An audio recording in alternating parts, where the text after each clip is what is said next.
নাকতলায় সরকারি স্কুলে খুদে ছাত্রীকে যৌন নির্যাতনের অভিযোগ। পক্সো ধারায় মামলা রুজু করেছে পুলিশ।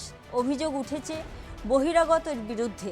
জানা যাচ্ছে নাকতলার ওই সরকারি স্কুলের মধ্যেই শম্পা দাস নামে এক শিক্ষিকা বেসরকারি স্কুল চালাতেন। সেটা প্রাইভেট ইংরেজি মাধ্যমে স্কুল। গত 13ই আগস্টের ঘটনা।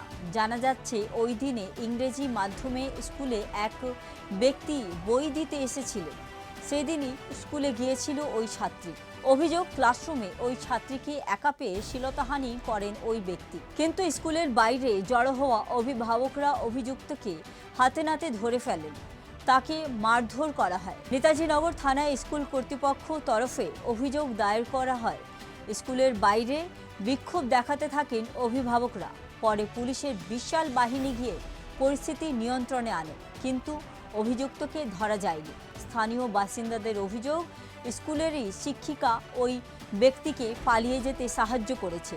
প্রশ্ন উঠছে যে কেন স্কুলের তরফ থেকে অভিযুক্তদের বিরুদ্ধে কোনো পদক্ষেপ করা হলো না, কেন অভিযুক্তকে পালিয়ে যেতে সাহায্য করলো।